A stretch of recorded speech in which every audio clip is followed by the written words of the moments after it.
Right now, the physical infrastructure of our world is being integrated into a global digital network. Systems like big data and the Internet of Things are moving out of their early experimental stages and into the bedrock of modern industry. The scale of this transition is unprecedented. In just the last 3 years, 726 million people joined the web for the first time, finally bringing over half the global population online. This sudden influx of connectivity means we are now immersed in a constant, high-volume stream of raw information.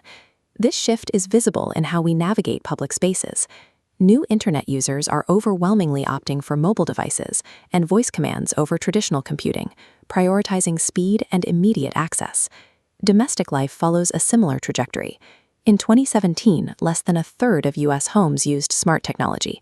By 2024, it will cross 50%. We have built an infrastructure capable of moving data at light speed, but that hardware is irrelevant if we lack the cognitive ability to filter what it delivers. The complexity of the information we must handle is about to increase.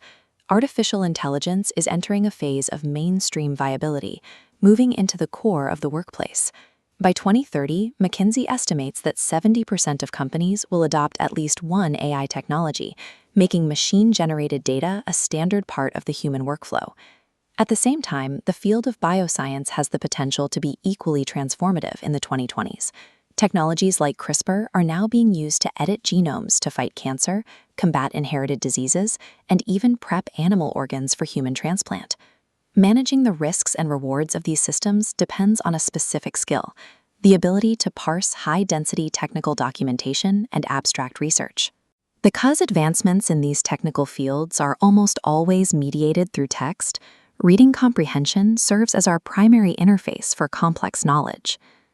It is a cognitive system built on several external and physical factors, including your visual processing ability, your raw processing speed, and foundational logic. The process begins with decoding, the mechanical ability to translate written symbols into organized information. Next, the brain cross-references that data, making connections between the new text and your existing prior knowledge. Finally, the system synthesizes these inputs, allowing you to think deeply about the material and make accurate inferences. Machines can store and retrieve data with perfect precision, but only this 3-step human process can turn that data into actual understanding. To handle the noise of the 2020s, we have to deploy this skill strategically, using different reading styles depending on our goals. We use skimming to rapidly ingest the main points of a broad document. We use scanning as a targeted tactic to isolate a single fact within a dense dataset. We use intensive reading to extract the detailed meaning and global relevance from a complex text. These methods act as active human filters, allowing us to manage the volume of information without being overwhelmed by it. This processing level is the primary indicator of professional success in an information-based economy. It is the foundation for the skills employers seek most: effective communication, critical thinking, and attention to detail. Your ability to concentrate and infer meaning from a page is ultimately what drives high-level decision-making. As the complexity of the 2020s increases, AI and machines will provide us with the data, but human reading comprehension remains the tool that allows us to navigate it.